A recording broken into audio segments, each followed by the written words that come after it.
All right, Taurus, what is going on with you? This is your reading for June. I hope everybody's doing great. I hope you had a great birthday. Let's see what's going on. June for Taurus, Sun, Moon, Rising, and Venus.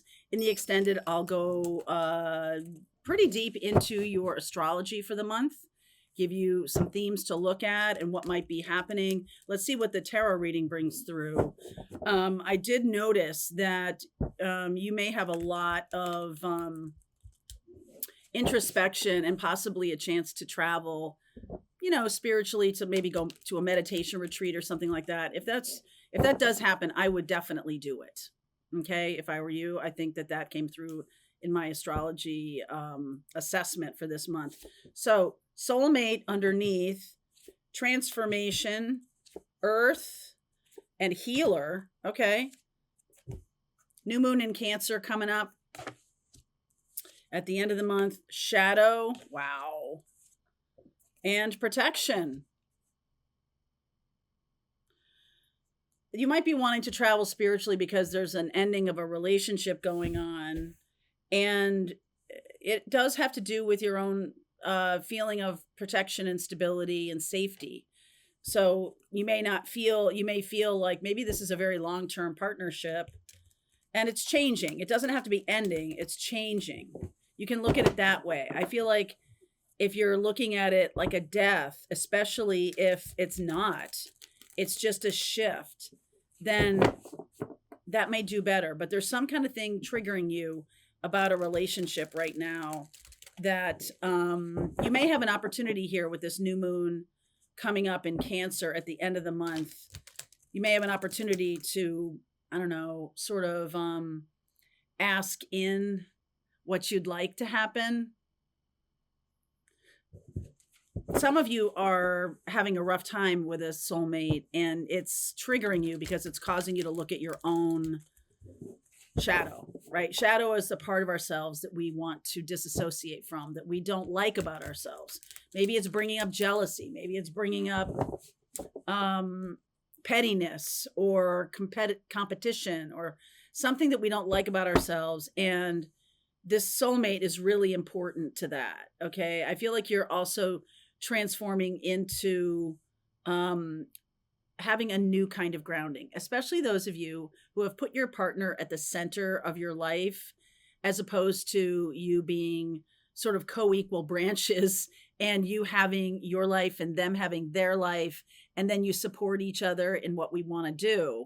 And you have a connection that has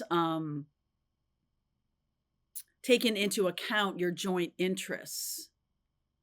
If you love to do something and your partner doesn't support that, that can really come up this month. Okay. So Knight of Swords, Chariot, there's more Cancer here. Look at this.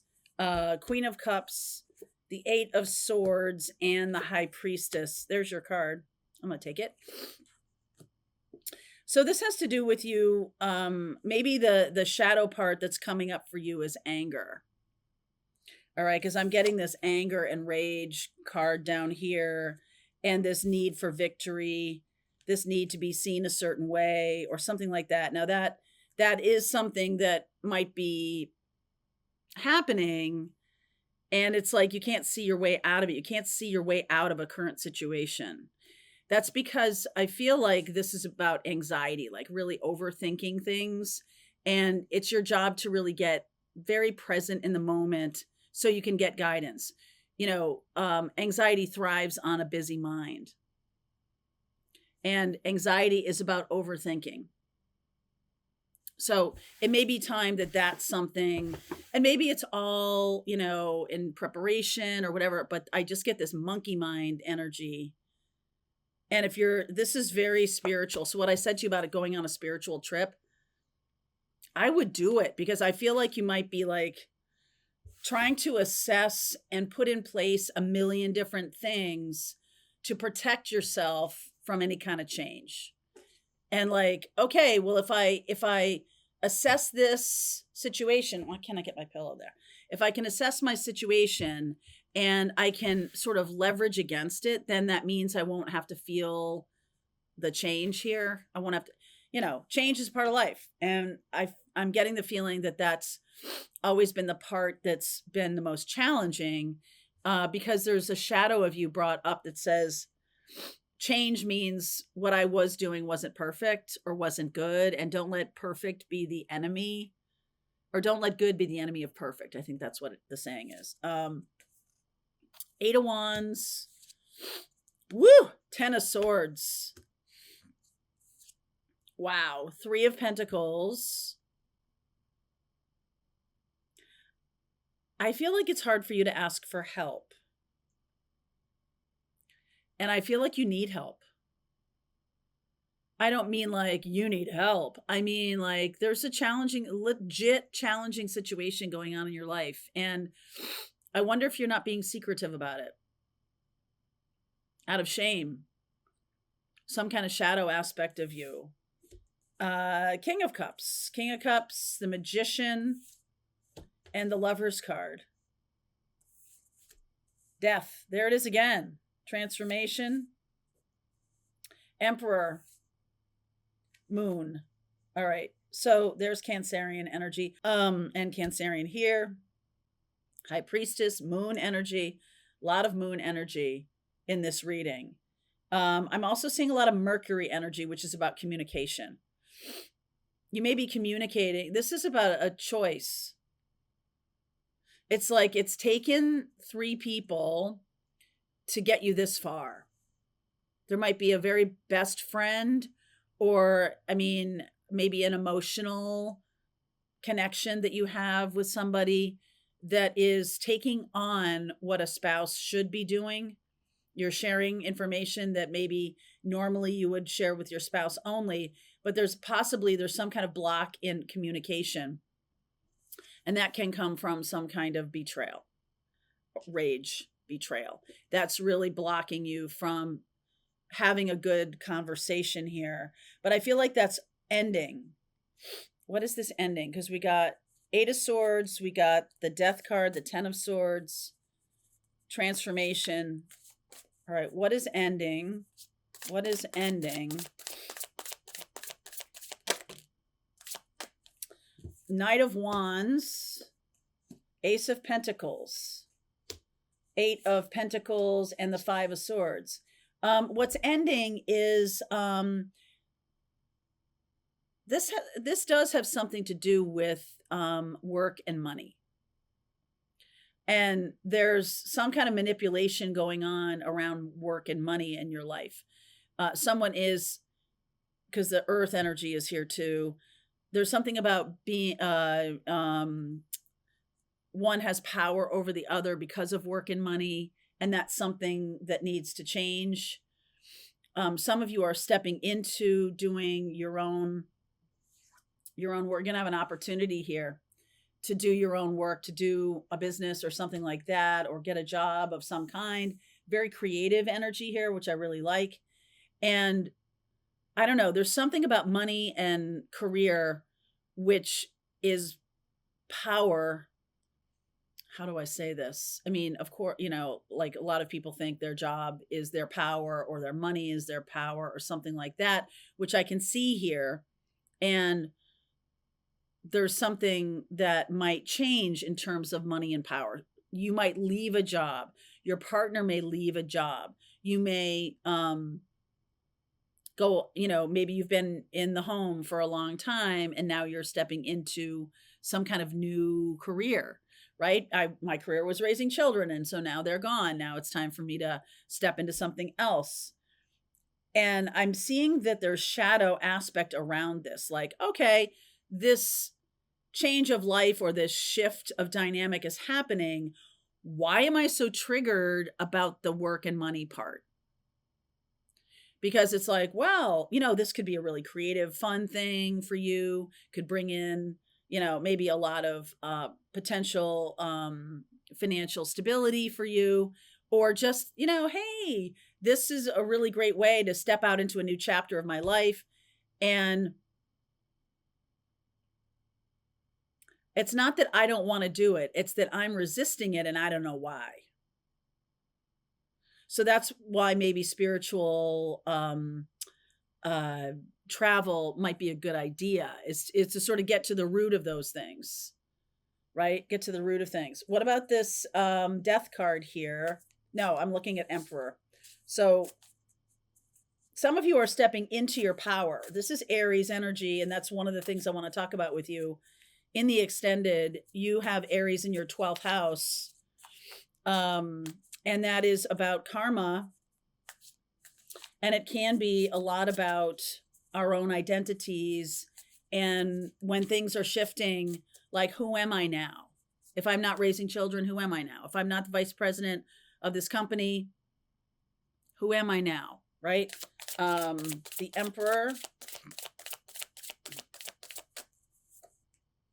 Four of Pentacles. There's more meditation. The Strength card, Six of Cups, and the Nine of Cups. This is really about figuring out what you want for the next chapter. Okay. And we do have Jupiter. Jupiter's transiting Cancer right now, or going into Cancer June 9th. And Cancer is about our soul, our heart. I said the new moon in Cancer also. There's something about, so you could be dealing with a Cancerian, but you could also be needing to look deeply at where you want to go with this next chapter. Jupiter's going to be in Cancer for a year. Okay. And that is showing up in your third house. So third house is about your sort of, what's right around you, your community or whatever. There may be, because Jupiter is about expansion, there may be a need for you to expand out into the world more. I'm definitely seeing that, whether it's your work or it's your presence in the world. Maybe you've outgrown this very small town that you're in, and it's time to move to Kuala Lumpur. It's time to go to London. It's time to, go to the big city, or it's time to go into nature, or it's time to shift. I get the transformation cards here a couple times, and I am getting about but I don't know what I want. This is Six of Cups is childhood, and this is about Nine of Cups. There can be some nostalgia with, well, this is what I want. What I have is what I want. And so if I'm shifting, where am I going next? Because this is what I want. If you're in a space, I doubt you'd be watching a tarot reading if you everything's peachy. This is really about speaking it into the world, speaking it to the universe. And if someone asks you, what do you want? And you're like, I don't know, which happened to me a lot. I realized that it was because my needs were unmet, and I was basically given to believe that my needs didn't matter growing up, and then later on too. So you have to relearn some of these things. And the Ten of Swords, this may be individual to each of you, feeling like you're breaking out of something here. Something that has been very harmful or hurtful is over. Yeah, Five of Pentacles. Six of Wands, overcoming that. Ace of Swords, oh, I love it. King of Swords. I feel like someone was very manipulative to you around money. I feel like there's something here about that. And this is the time when you're transitioning out of that. We have Saturn moving into Aries, like I said, your 12th house. Gemini, we've had Uranus transiting Gemini for the past 7-8 years, and it's going to be moving, Jupiter moving into Cancer of your third house. But we also have Uranus that was in your sign leaving in July.